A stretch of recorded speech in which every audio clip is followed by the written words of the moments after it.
good time to get some refreshments, and then we're also going to be having an activity during that time too. So, thank you. Like the sun when it comes up, run the city from the rooftop, 'cause today's gonna be my day.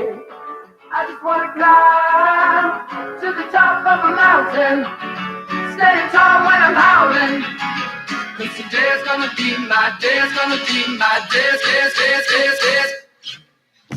Good night stress, see you in the morning. I don't gotta guess, you're always there for me. Sowing them seeds of doubt, I think you like seeing me freak out. Good night stress, see you in the morning. So I wake up, I get out of bed, stay out of my head 'cause it's dangerous, and I don't wanna lose my mind, no. I just wanna shine like the sun when it comes up, run the city from the rooftops, 'cause today's gonna be my day. I just wanna fly to the top of a mountain, standing tall when I'm howling, 'cause today's gonna be my day.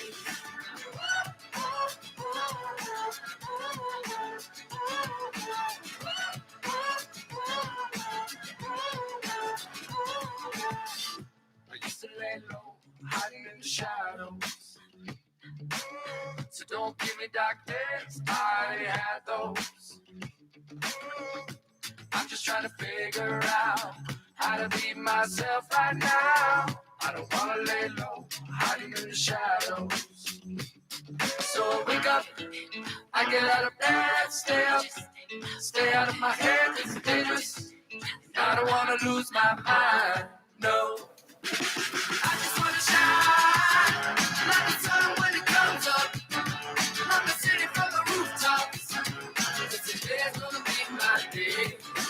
I just wanna climb to the top of a mountain, standing tall when I'm howling, 'cause today's gonna be my day.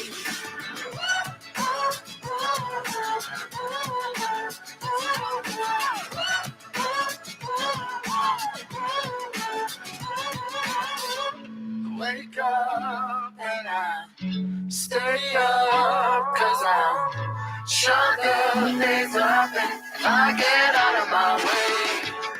I just wanna shine like the sun when it comes up, run the city from the rooftops, 'cause today's gonna be my day. I just wanna climb to the top of a mountain, standing tall when I'm howling, 'cause today's gonna be my day.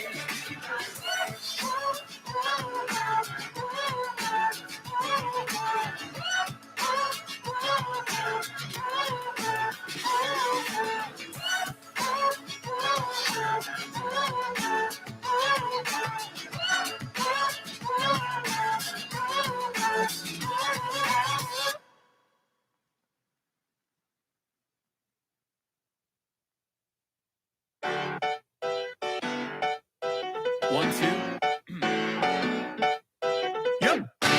When it's the end of the weekend, but not quite the end of the weekend.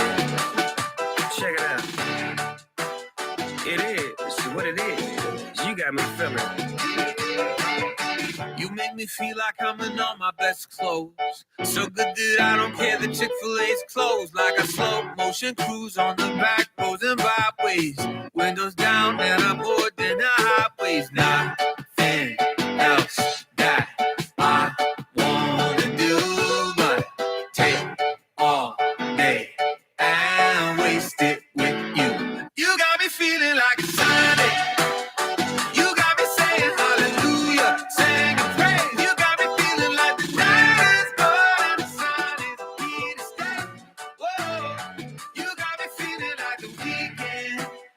You give me something to believe in when I'm swimming in the deep end. Sky is baby blue and the blues are gone away. You got me feeling like it's Sunday.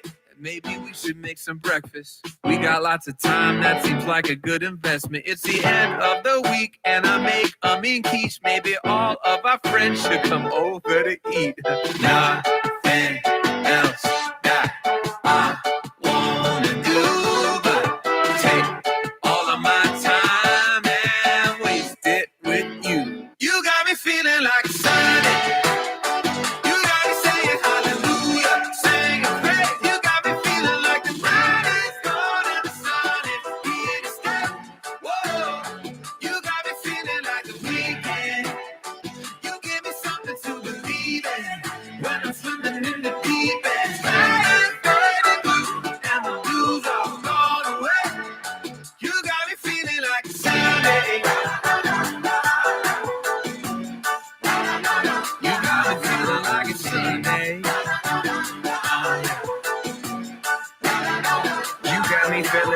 Chick-fil-A was open on a Sunday. Snoop, I know.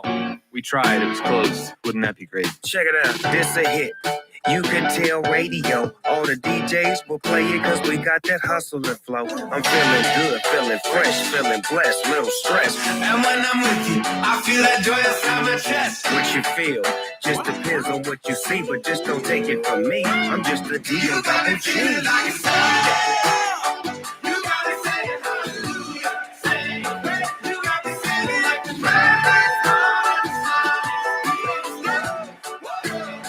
you got me feeling like a DJ. Feeling like that when you give me something to believe in. It's something when I'm sitting in the deep end. Lose all gone away. You got me feeling like it's Sunday. You got me feeling like it's Sunday. Got the blue and the clouds are gone away. You got me feeling like it's Sunday. Just a young gun with a quick fuse. I was uptight, wanna let loose. I was dreaming of bigger things and wanna leave my old life behind. Not a yes sir, not a follower. Fit the box, fit the mold, have a seat in the foyer. Take a number. I was lightning before the thunder. Thunder, thunder, thunder, thunder, thunder, thunder, thunder, thunder, thunder, Thunder, feel the thunder. Lightning and the thunder. Thunder, feel the thunder. Lightning and the thunder. Thunder, thunder.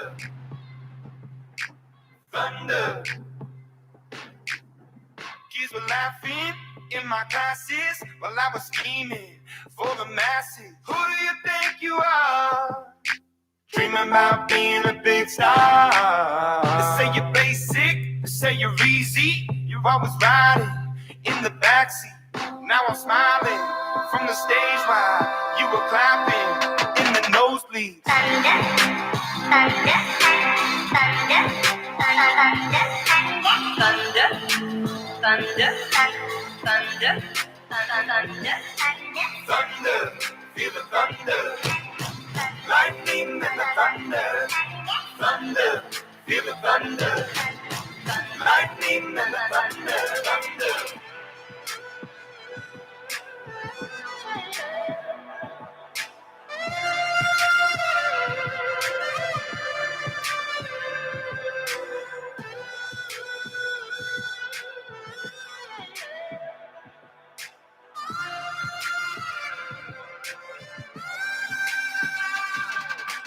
Thunder, feel the thunder.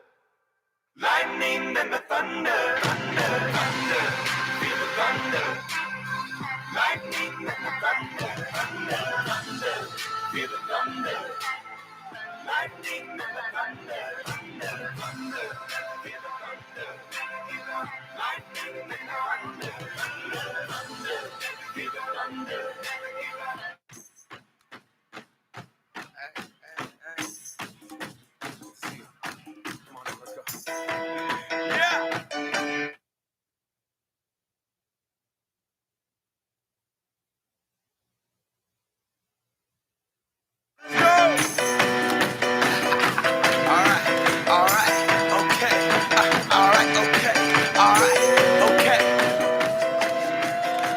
Return to the Mac. Get on what it is, what it does, what it is, what it isn't. Looking for a better way to get up out of bed instead of getting on the internet and checking a new hit. Me get up. First shot, come strut walking. A little bit of humble, a little bit of cautious. Somewhere between like Rocky and Cosby's for the game.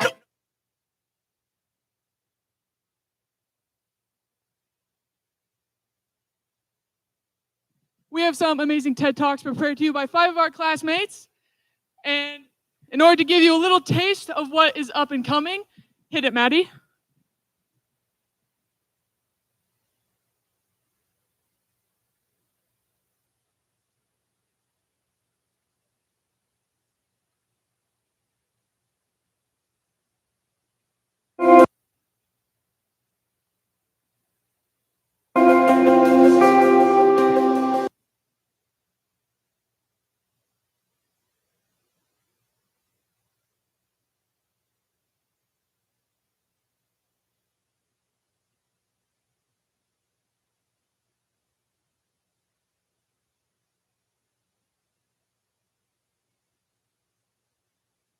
Thank you for your patience. Your mama raised you well.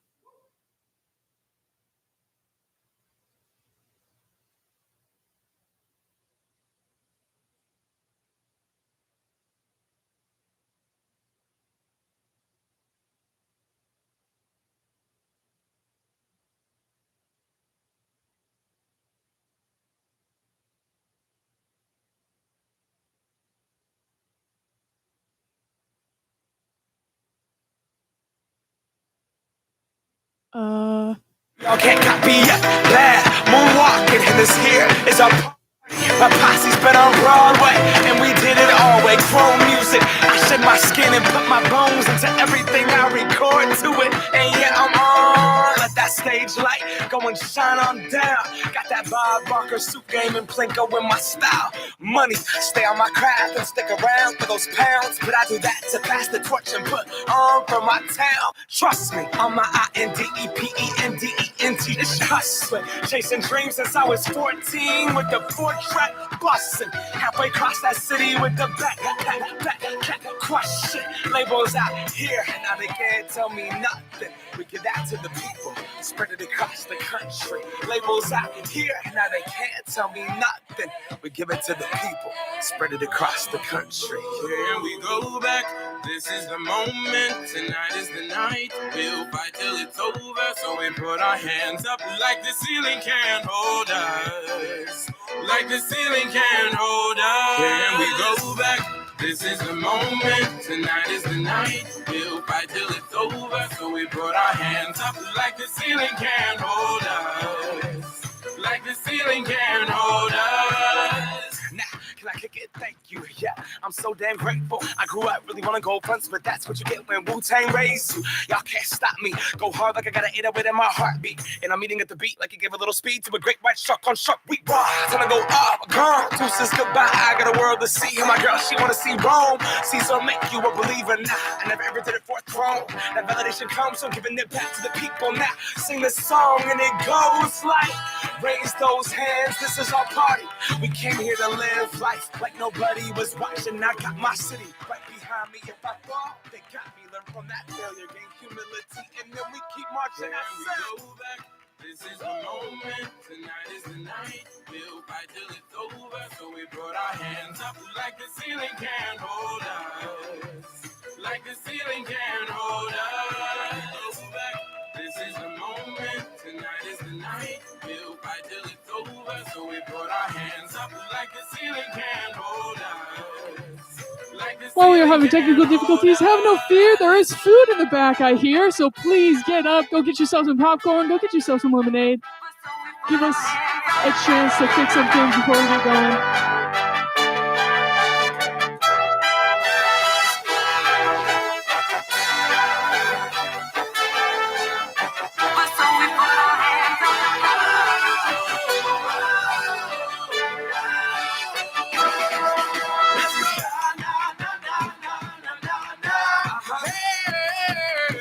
And all my people say,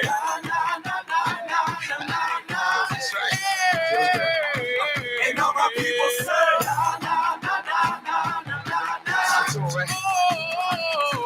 and all my people say,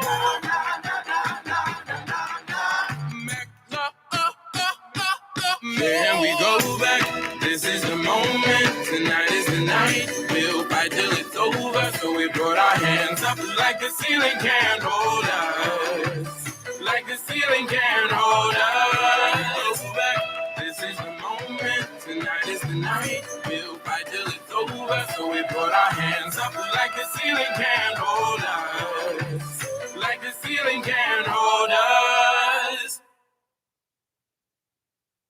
Oh, I hope you know I will carry you home, whether it's tonight or 55 years down the road. Oh, I know there's so many ways this could go. Don't want you to wonder, darling, I need you to know. We were talking to the sunset, throwing dreams against the wall. I know none of them are stuck yet, but I bet it on you, honey. Oh, I would risk it all. These days, these nights, I'm changing.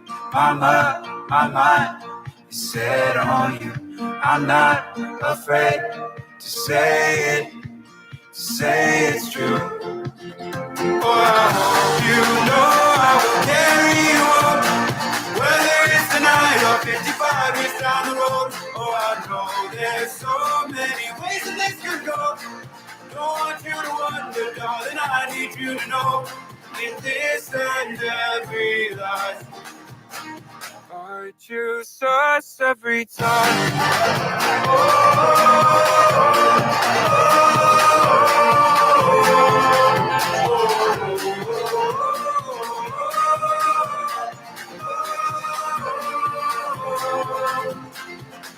We were California dreaming, our whole life fit in that car.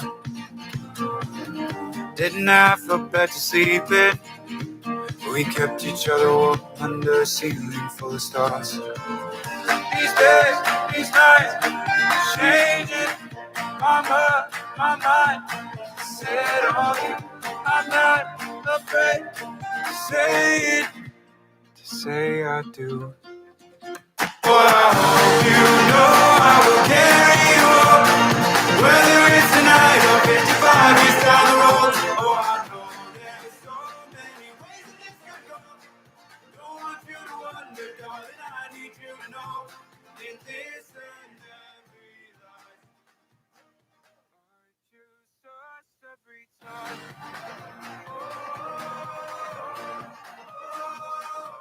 Ladies and gentlemen, consider this take 2. Hit it, Maddie.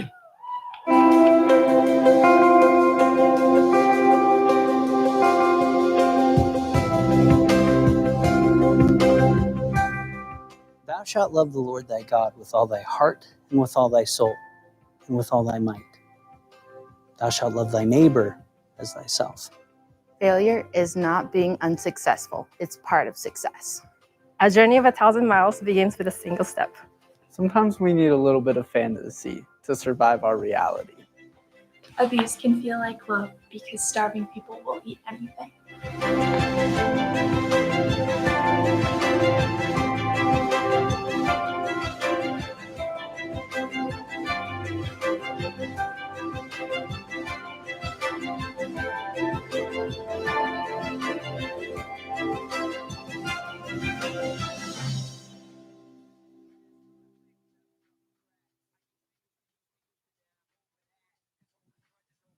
I don't know about you, but I just felt like I learned more about them in that 45 seconds than you do during a speed dating activity on campus. So our first speaker is a student at BYU, Idaho. He is studying business management. During the path that led him here, he became an Eagle Scout at 13.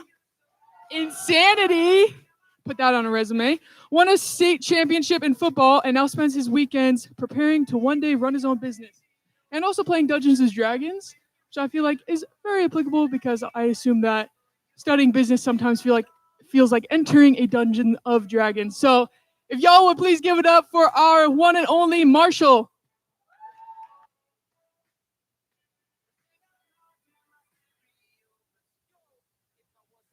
Hi and good morning, everyone. Today I'm going to be talking about how constraints can fuel your creativity.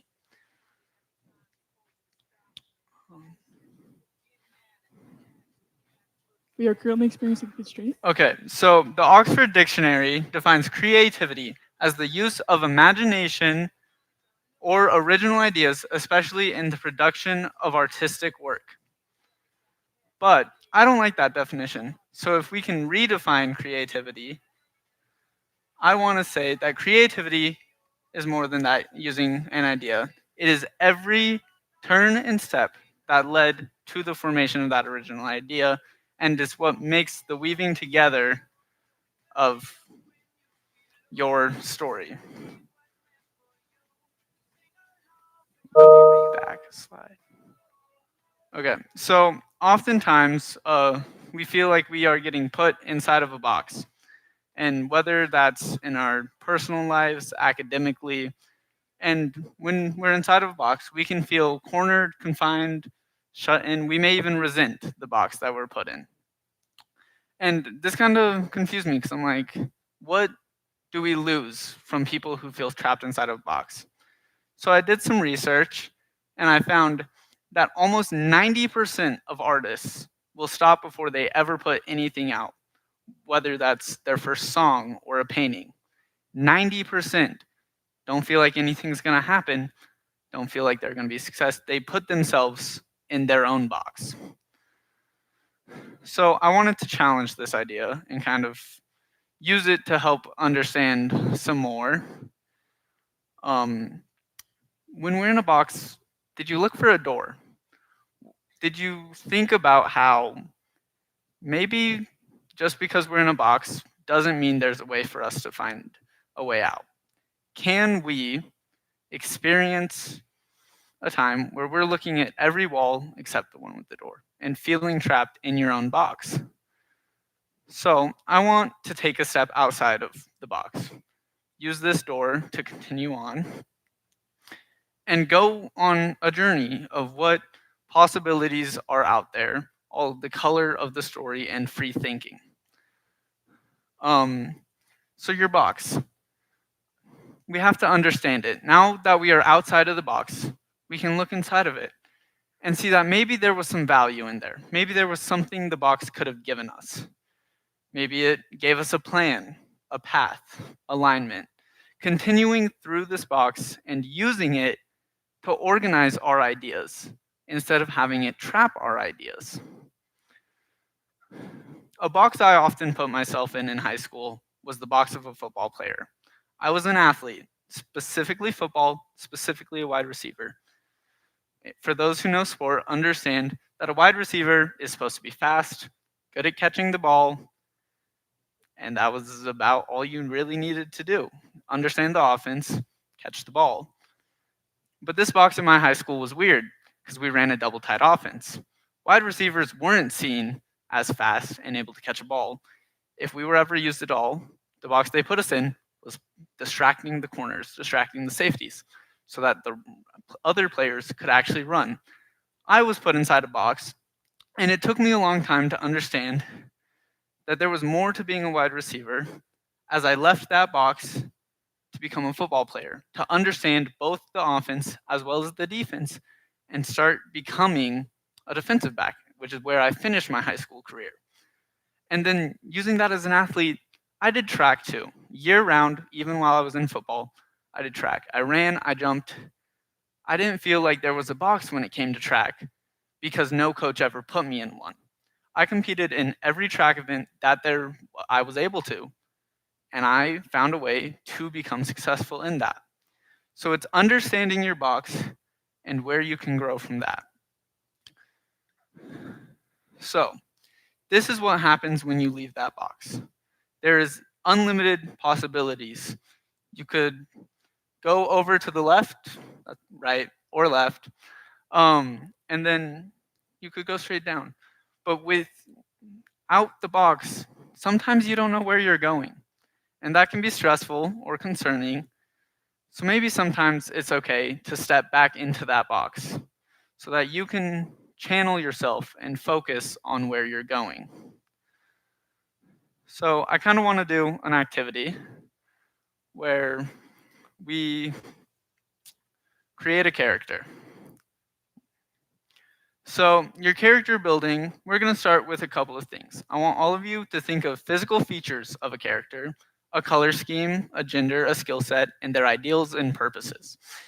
So using those ideas, all of you have some form of a character created or are still working on it.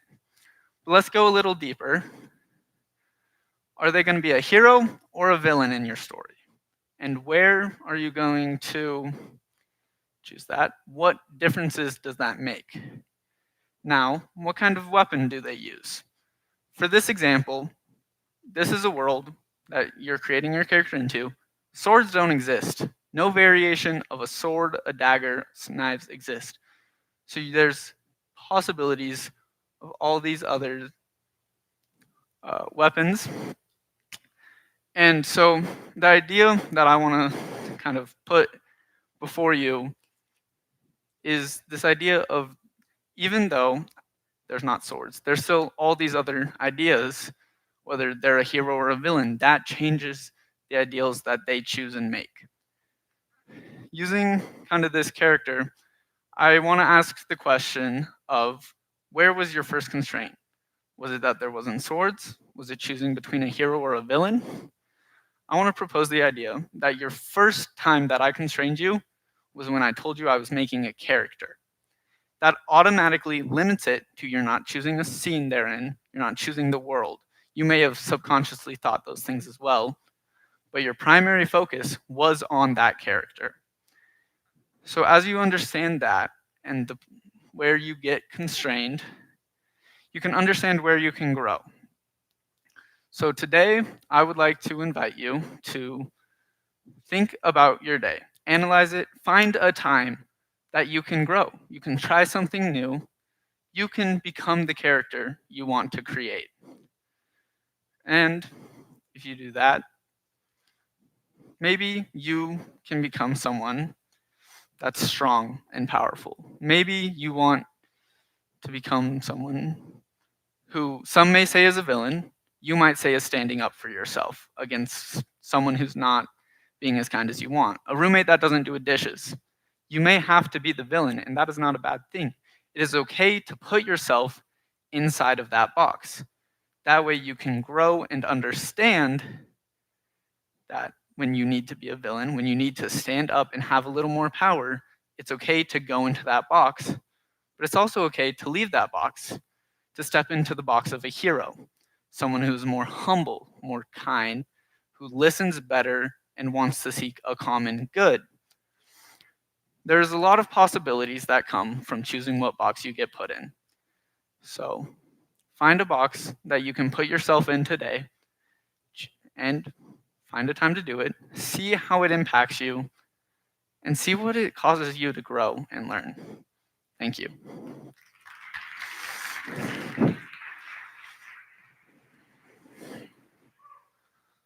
Whoop whoop, Marshall! Okay, thank you very much for that. I don't know about you guys, but I feel like breaking out of some boxes today. But our next speaker is a communication student. She was born in the Philippines and she was raised in Italy. This contributed to her love of exploring new places, cultures, and food. In addition to traveling to different countries, it's made a little easier by the fact that she speaks 4 languages. Scratch that, I think it's 5 because sarcasm is the 5th one. She is passionate about photography, painting, paints, and skincare. And guys, I'm gonna level with you, okay? I've done some traveling in my lifetime too. The worst part about traveling is getting in long-distance relationships. For example, when I go to my bedroom, the freaking fridge is all the way in the kitchen. That is the terrible part about traveling, but here to tell you about the good and the powerful parts is our own Chris.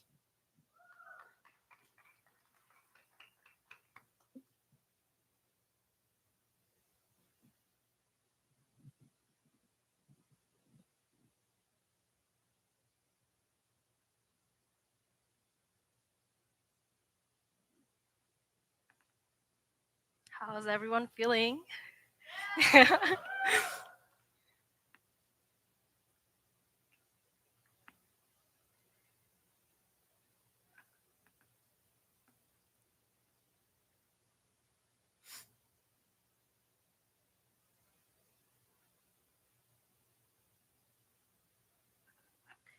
Traveling changes people. Many of you probably heard this statement a lot, or maybe not.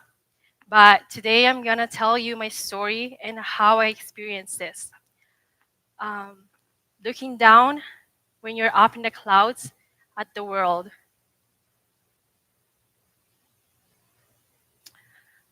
When you're up in the clouds looking down at the world, everything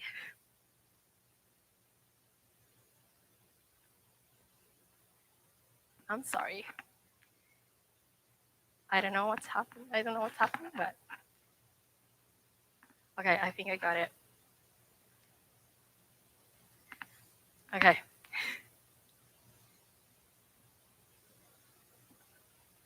When you're up in the clouds looking down at the world, everything that felt so big suddenly seems so small now. That moment changed everything. When I was up there, I was looking at the world differently. When I was 5 years old, I got on a plane for the first time. I was on the way across the world to move from the Philippines. At the time, I didn't realize how huge that was. I was just excited to watch movies for hours and that I got apple juice in a tiny cup. But looking back, that was the first step, the first big change. The first time I understood that the world was way bigger than the backyard I played on. That one flight, the first takeoff, shaped everything afterwards. It made me curious and it made me question what was next, what was outside of that airplane. Now, here's the funny part. I wasn't always the adventurous traveler type.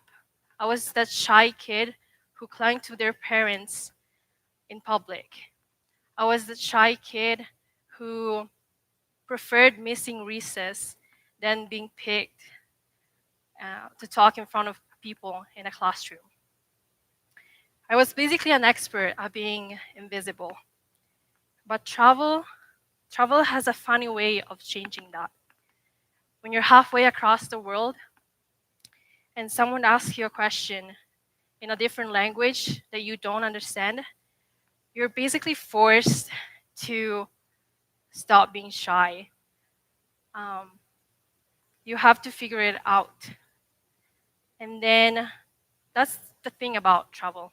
It forces you to connect, to laugh at yourself, and to be humble. You quickly realize that being open is a lot more important than being perfect. And somewhere in between those moments, the awkward ones, the funny ones, and the ones that don't go as planned, I stopped being afraid of new people, of meeting new people. Instead, I started being fascinated by them. My biggest turning point came with my first solo trip outside of my country. I went to Germany to volunteer at the Special Olympic. Booking that flight was both thrilling and terrifying. This time, there was no one with me, no family, no friends, just me, my little suitcase, and Google Translate. But the second I arrived in Germany, surrounded by people from all over the world, athletes, volunteers, families, I felt this incredible energy. Everyone was there for the same reason, to connect, to help, and to celebrate people. And somehow, despite all our differences, our language barrier, the cultures, the accents, we all understood each other perfectly. There was one moment I'll never forget, which was cheering on athletes together, sharing meals with strangers that later become friends within hours, learning to say Dankeschön without butchering it completely. That trip reminded me that connection is universal. It's not about where you're from, it's about showing up, caring, and being present in the moment. And when I flew back home, I wasn't just coming back from a trip.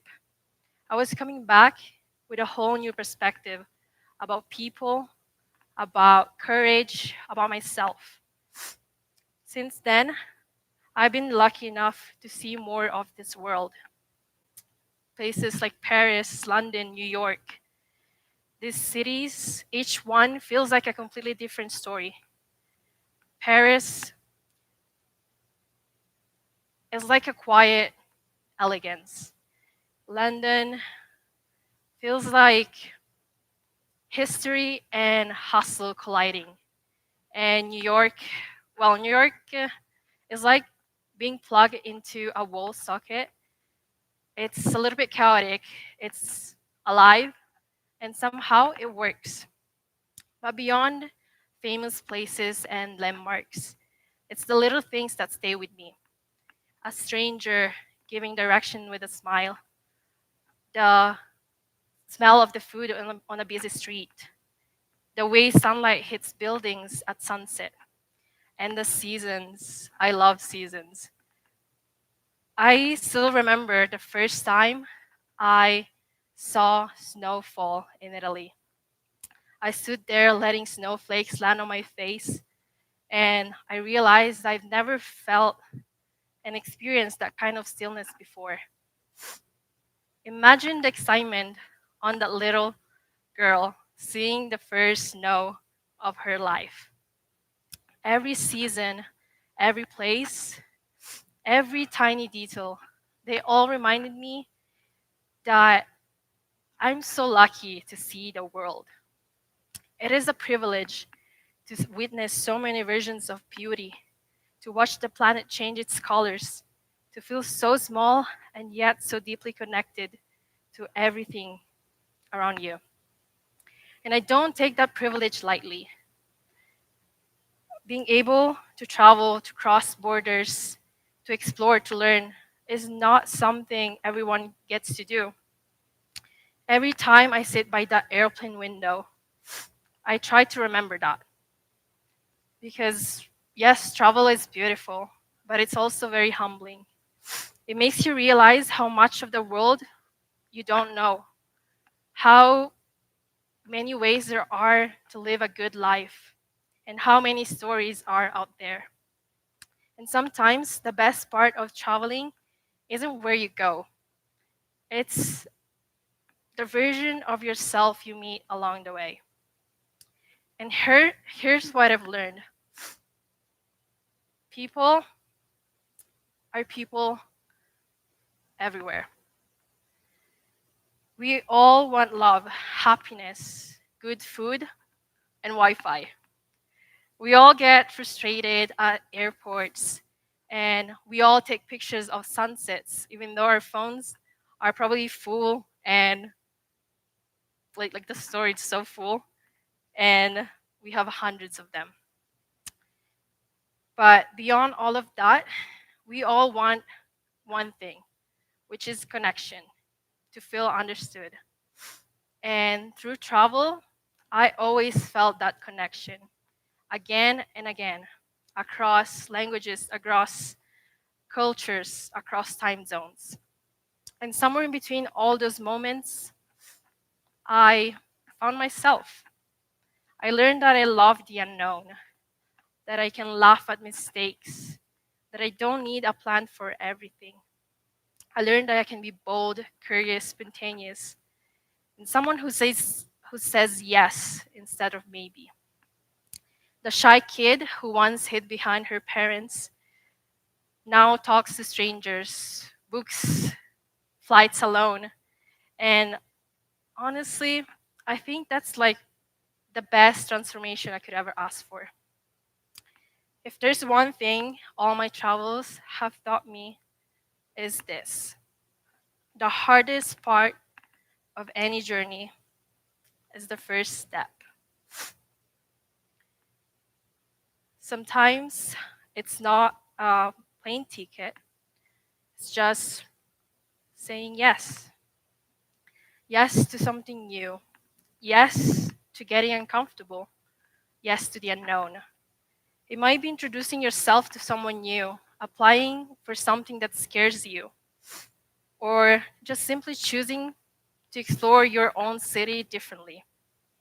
Those small moments, those single steps, are where everything begins. Because here is the reality: we don't find ourselves by staying still. We find ourselves when we move, when we explore, when we fall, when we get back up, and when looking out the airplane window, we realize that the world is waiting for us. So take that step, book the flight, start the thing you've always been putting aside for ages, because a journey of 1,000 miles always begins with a single step. And that one step might just change everything. Thank you.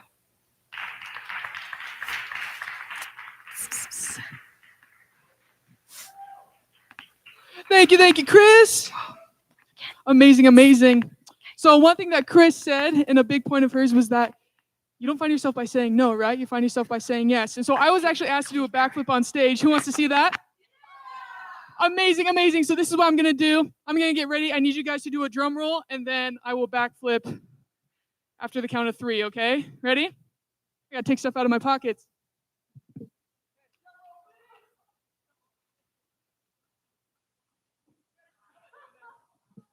Psych! The reason why I didn't do that is because I don't want to fail. But even if I did, it would be okay, because our next TED Talk speaker would have something to say about that. Our good friend Hannah Sturzer is currently a junior at BYU Idaho, studying communication with an emphasis in video production. She grew up in Eagle Mountain, Utah, and developed a love for video production while in high school.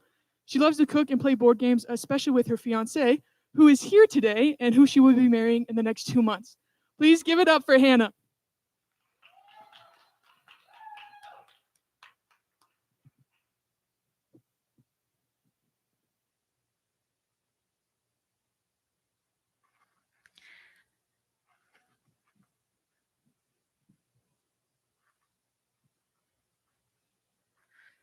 Think of the. Sorry, go back. Think to yourself, when was the last time that you failed? Like, really failed.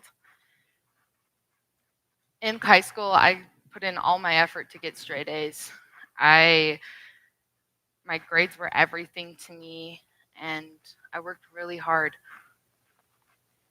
I even graduated with a 4.0 GPA, which led me to get a full tuition grant at BYU Idaho.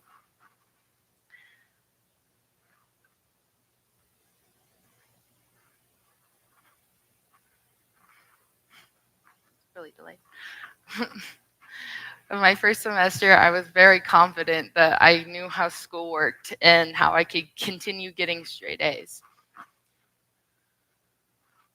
That was until my first exam in psychology. It was open book, so I was like, oh, I don't need to study. Well, I failed the exam. So that wasn't true.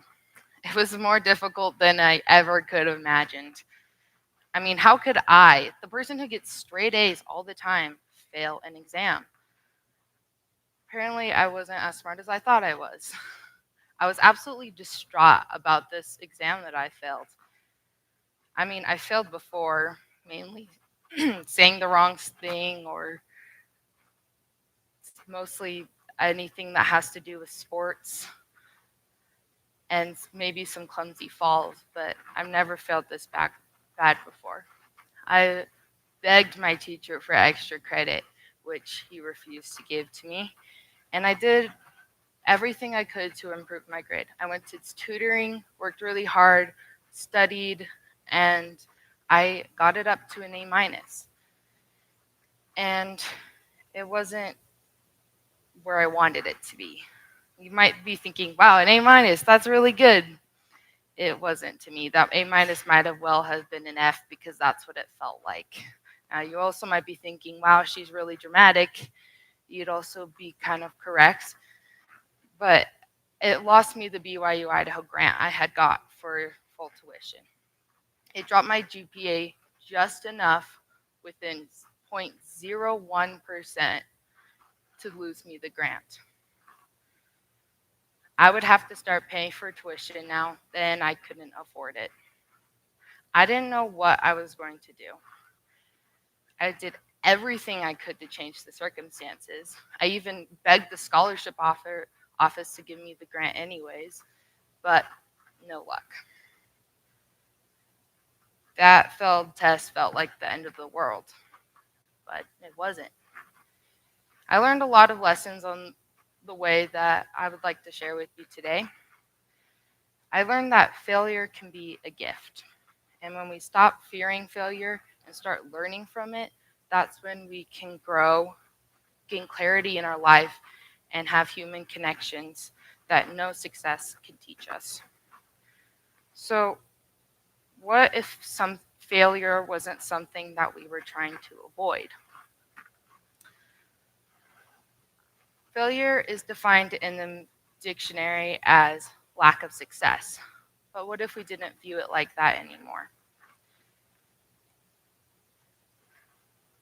Ariana Huffington said, failure isn't the opposite of success, it's the process of success. So let's look at some statistics. According to the CDC, 43% of marriages fail. First marriages fail, and 60% of second marriages fail. 50% of businesses fail within the first 5 years, 65% within the first 10 years, and 20% fail within their first year of being a business. And a resounding 95% of developed products fail in the market. But what if we looked at this a little bit differently?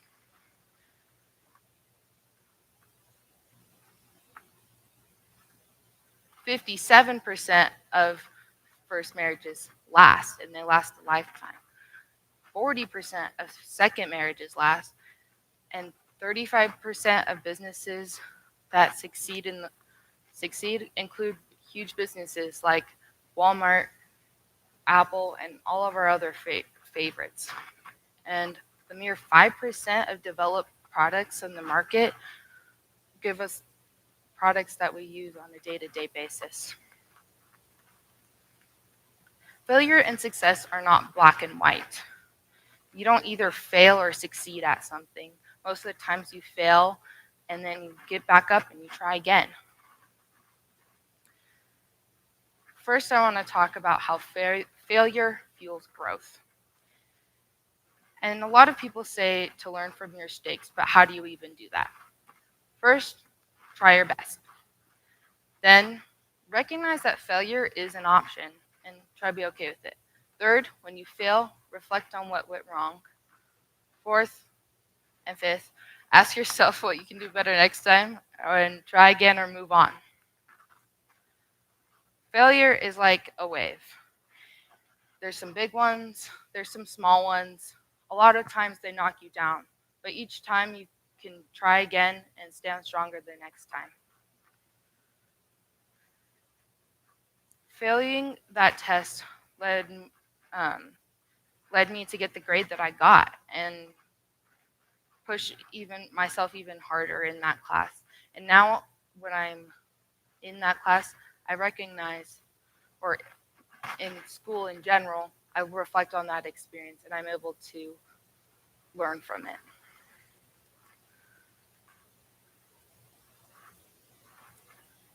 Brené Brown said, failure creates a space for curiosity and creativity because when the old way collapses, we're forced to find a new one.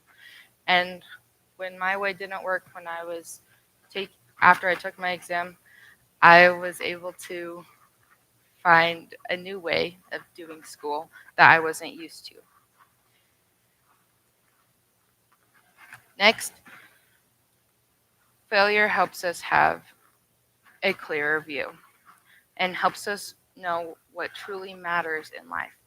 Here are some questions to ponder. What do I value most? How much will this failure really affect me? And does it matter for my eternal progression?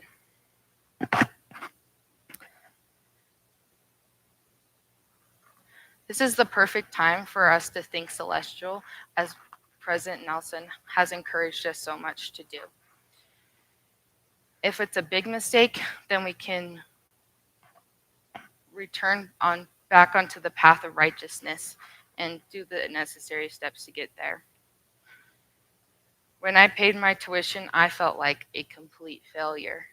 The world felt like it was going to collapse. But after I did it, and the world didn't explode, I felt so much better. And realized that it didn't matter for my eternal progression. And that it was a mere but a small step in my earthly life. But it also didn't define me and make me work any less.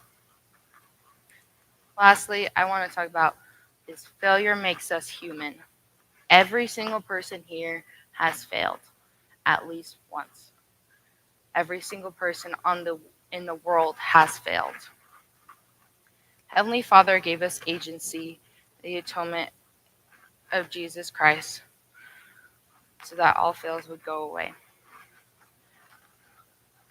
Elder Earl M. Monson said, "The Lord reminds us that the real success will only come to the faithful, those who have sincere determination to achieve their goal. We succeed in Christ when we follow him and we repent of our mistakes. Our purpose on earth is to make mistakes." Now,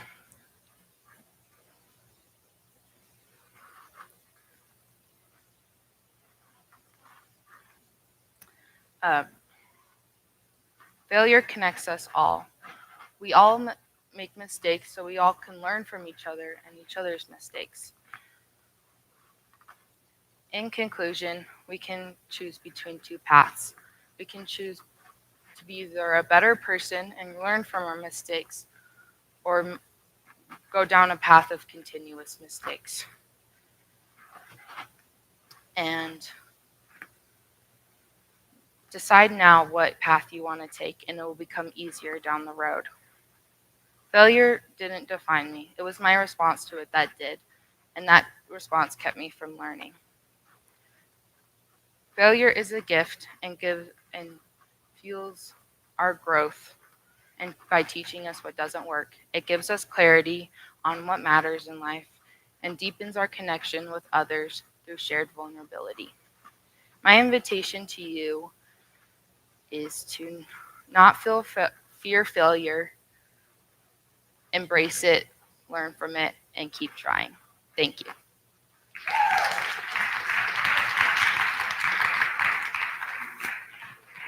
Perfect. We are a little over halfway through our program today, and so we are going to give you guys a short break. But during this break, we're going to play a game. Can I get 3 volunteers? 1, 2, 3. Come on up. Okay, so our volunteers today are going to be playing a game called Wrong Answers Only. So what I'm going to do is I'm going to ask them a question, and they can only give me the wrong answer. You guys feel okay about that? Oh, yeah. Any last words for the audience? I'm gonna kick your trash. Yeah. No. Okay, first question for our Wrong Answers Only contestants. And we're gonna go rapid fire. So I'm gonna ask, and I'll go boom, boom, boom. Okay, ready?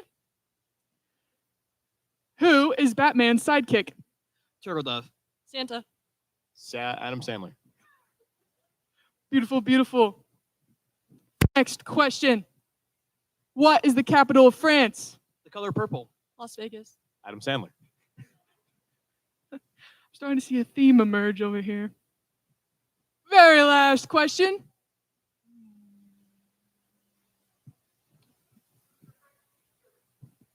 Wrong answers only.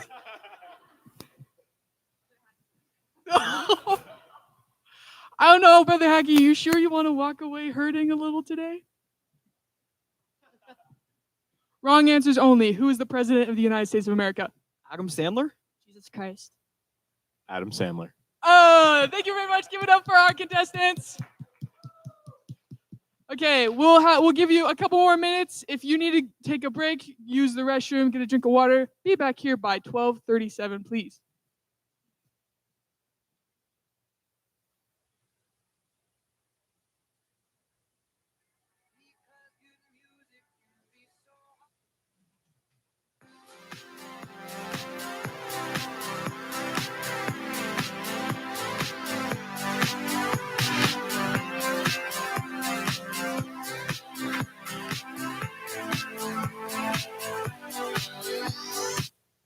I can lift you up. I can show you what you want to see and take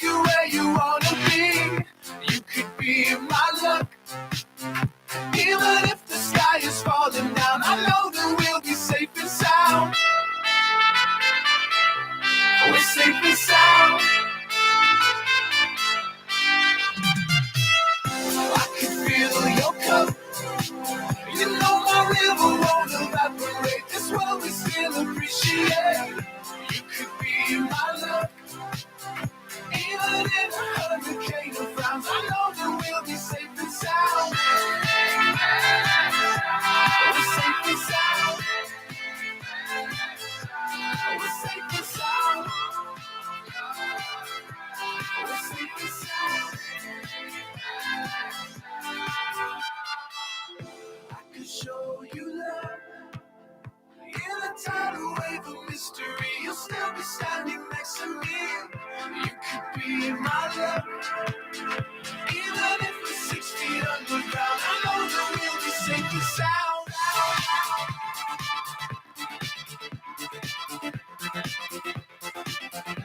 We're safe and sound.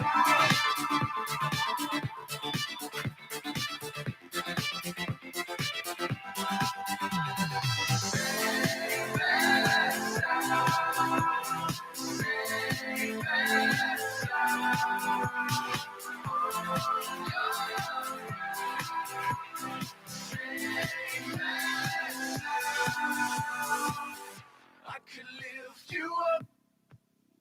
I could show you what you wanna see and take you where you wanna be. You could be my luck. Even if the sky is falling down, I know that we'll be safe and sound. I can lift you up. I can show you what you wanna see and take you where you wanna be. You could be my love. Even if the sky is falling down, I know that we'll be safe and sound. We're safe and sound. We're safe and sound.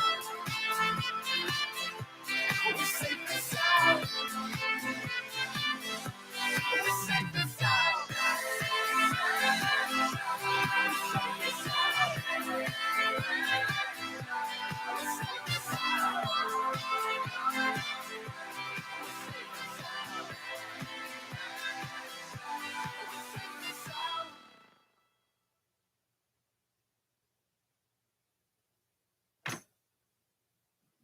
Okay, guys, we're going to rein it back in. If you are standing, please find your seats. We will also be dimming the lights here in just a second to prepare for our next speaker. Okay. Give me a whoop if you were somebody who watched Vines growing up. Whoop, whoop. Thank you, thank you. So I know that you guys are very well-cultured people. So I am going to start the saying. So I'm going to start quoting a... I'm going to start... Okay, I'm going to start the phrase of a very popular Vine, and then I'm going to turn it over to you guys, and you have to finish the phrase. Sound like a plan? Okay. Thank you, my two people in the audience who love me. Okay, here is the Vine. You know what? I still love myself. Even though I look like a burnt chicken nugget, I still love myself. Thank you very much. And here to elucidate a little further on that sentiment is our next speaker, Aaron Gokener, which he has made sure I get that right, was born in Conrad, Montana, but mostly raised in Pocatello. He does not consider it to be the armpit of Idaho. Aaron is a diehard movie fan. His favorite pastime is quality wife time. He is studying video production with an emphasis in photography here at BYU, Idaho. He hopes to one day create a production company to entertain, inspire, and change the world. Give it up for Aaron.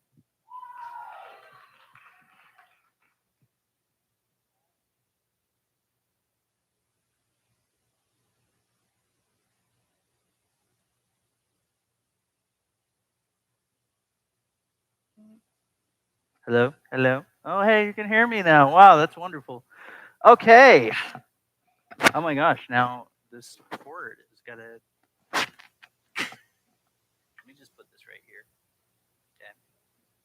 And fix this cord. Okay. Wonderful. Oh my gosh.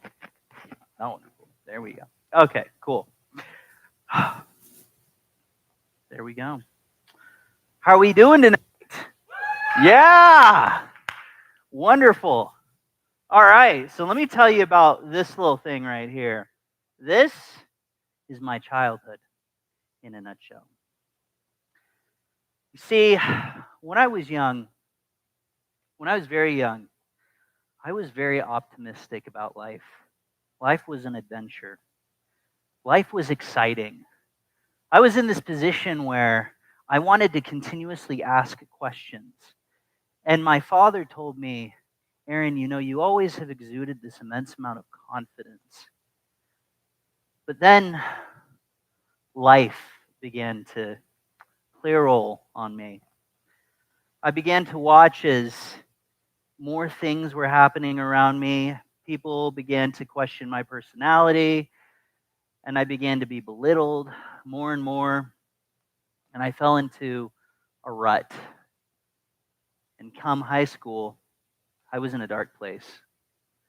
I was in such a dark place that I came to the point where I was thinking about taking my own life. And it was in the midst of this dark moment that I remember hearing a thought. And it was a question. It was, Aaron, if one day you weren't here, what would your parents do? And as I thought about that question, I asked myself about it, and I responded back, they would blame themselves. And it was in that moment that I realized that I had a lot to be grateful for. And beyond that, I didn't want other people to feel the way that I did. So I began caring more. I began not caring as much about what other people thought of me. And then from there, I began reaching out to other individuals. Then I left on a mission. And interestingly enough, it was the experience of being on my mission that confused me even more. Because then I came back and I began to question again. So what aspects of my mission do I need to pull into my life? What do I need to forget about me? And then COVID hit. And I hit an even darker place.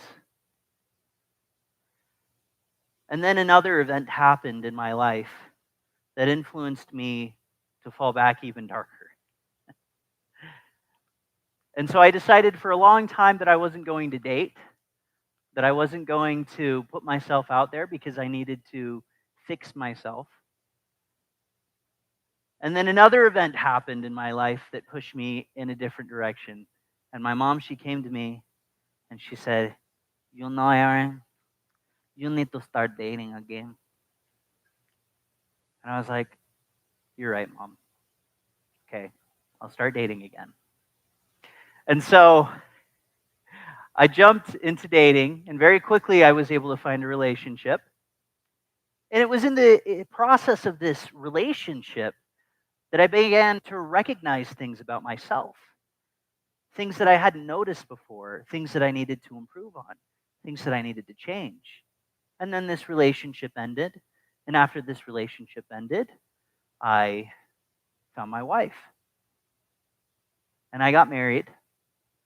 And I went through this process of, again, recognizing more things that I needed to change about myself. But something was different this time around. There was more optimism in this. So, why do I tell this story? I tell this story because a great majority of us go through a similar experience in life. We all have these ups and these downs. We all enter into life with an immense amount of optimism. You see children running around, and they're just so excited about life. And they want to tell you anything, everything about who they are. They also want to ask as many questions as possible. But then something starts to happen, and they begin being pushed in a direction to stop asking as many questions. They begin to be told that they should already have the answers. Now, why does this happen? I would say it's because society pushes individuals in a direction where, as they mature, there's the expectation that they should already have all the answers. And then, because they are expected to have all these answers, when they don't, they get into a rut. And they get stuck. And suddenly we're hard on ourselves. We don't love ourselves as much because we expect ourselves to already have the answers. But the problem is that this is society's perception as to who we should be. This is not the perception of God the Father. his Son Jesus Christ, and the Holy Ghost. You see, as we are okay with the fact that we're imperfect human beings, regardless of the fact that we've matured and grown up, God knows that we don't have the answers to everything. God understands that. And that's the key here. True independence in life is codependence, knowing when to rely on the right people. So, how do we rely on the right people? We need to be able to trust in him. We need to be able to give our lives over to him. And as we give our lives over to him, he helps us to see very clearly, oh, you don't know that thing? Okay, well, that's fine. Here, let me give you a little bit of understanding. Let me push you in the right direction. Then line upon line, precept upon precept, adds upon our understanding. This is ultimately what happened within my relationship with my wife. Because I began to see how my wife looked at me, she helped me to understand how to love myself regardless of my mistakes and my lack of understanding. And in turn, that was a symbol to me of God's love in my own life. So, the key thing here is to understand that in order for you to love yourself through the mistakes, don't give in to society's perception as to who you ought to be. You don't know the answers to everything, and that's okay. God knows what we don't know. We don't know what we don't know. And so let's take a little bit of patience, turn to him and those around us who inspire us in our own lives, and add to that understanding, line upon line, precept upon precept. I want to invite every single one of you to be able to think about your own lives, how you're sometimes hard on yourselves. Be okay with it. Set aside your own judgments as to the way that your life is supposed to be. And take the opportunity to turn those questions that are unanswered over to God the Father, his Son Jesus Christ, and the Holy Ghost. And I promise you that as you do, you will find more peace in your life, greater peace than you have ever felt in your life. Because I've felt it in my own life too. Thank you.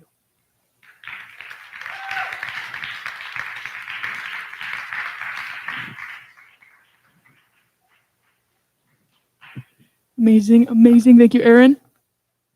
If there's one thing I want you to know about me, it's that I truly am my father's daughter. And so in order to prove that, I'm going to give you a dad joke. So why do hockey players make such great bakers? Because they're amazing at icing the competition. I know, give me a comedy show at this point, right? Okay, that does have something to do with our next speaker, I promise you that. So, Abby Bork is a junior at BYUI, currently studying communications with a public relations emphasis. She hails from Seattle, Washington, but she secretly might be a little Canadian because she actually loves hockey. So much so that her dream job would be to do a mix of her love of hockey and PR skills to do image management for the NHL. And if there's one thing that Abby would like you to know about her, it's that she loves people. Welcome, Abby, to the stage. Okay, is it working? Oh, yeah, it is working. Okay. All right.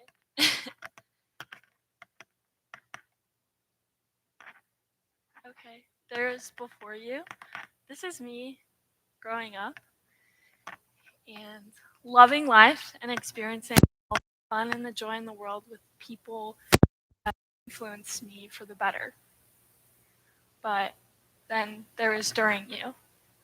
And this is me in the darkest times of my life. But there was also moments that I thought I would never be able to get out of this. But there was an after you. And not everyone has the chance to have an after. But I'm so grateful that I did. Because I got to experience the moments of joy that most people don't get to when they're in a relationship like I was. And abuse can feel like love because starving people will eat anything. And these are some of my favorite people who I'm so grateful for, who have supported me in my journey and healing and becoming the person that I am today. Joy can feel uncomfortable for people with trauma because it's like a shock to your nervous system. It's something that doesn't feel familiar. So for me, when I got out of a relationship that was abusive, I didn't understand how to comprehend the idea of feeling happy. And it felt uncomfortable for me to experience all the joy that I was experiencing. The brain has protective and reactive mechanisms. And when you're in a relationship or an experience that is traumatic and you experience joy, your brain rejects that and it doesn't want you to have that because it feels unsafe. But with overactivates the amygdala and creates a lacking of the prefrontal cortex. And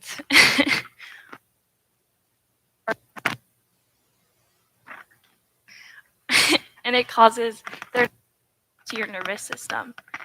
Trauma changes your body and your mind. And not everyone will feel the healing that comes afterwards. Healing hurts.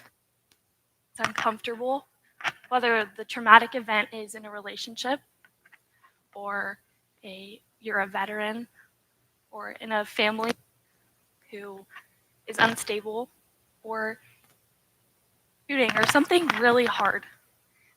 Life's, but life is also joyful.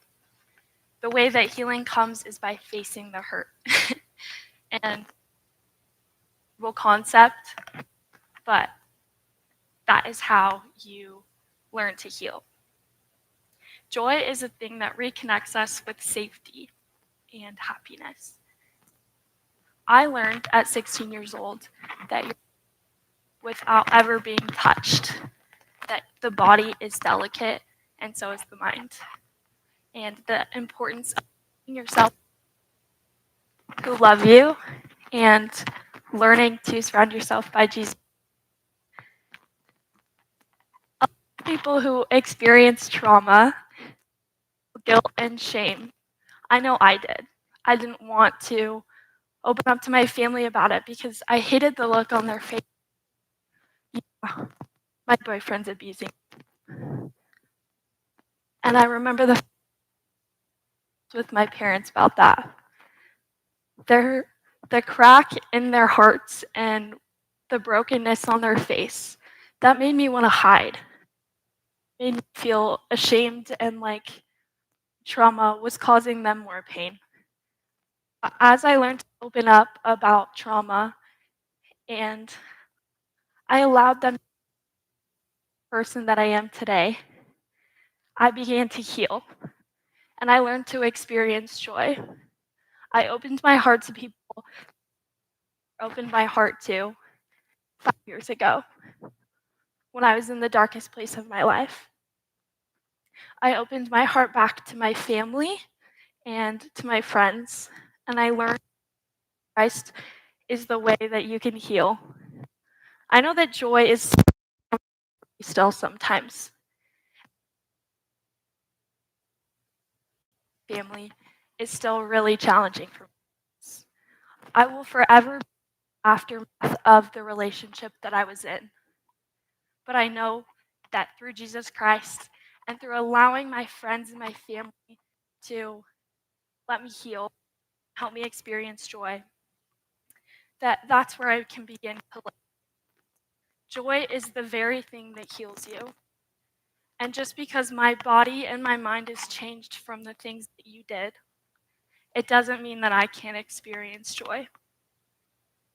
Feeling the hurt is what helped me to start to live. It reconnected me with the people that I love and the human being that I am, the daughter of God that I am.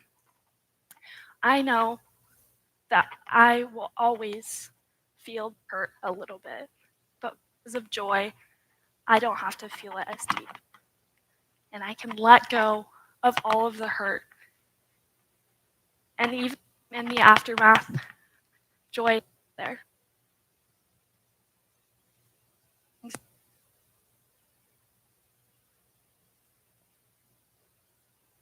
And you can be too.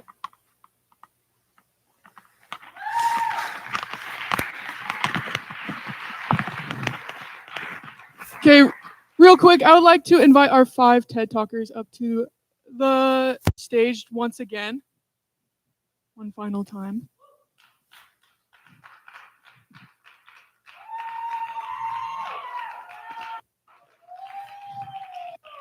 Aaron, Abby, come over here. No hiding in the shadows, folks.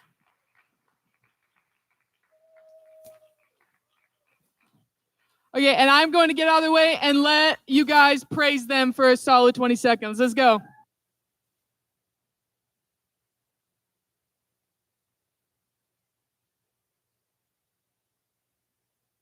You may bow. You may bow.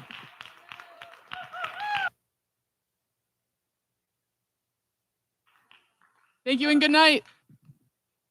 Woo!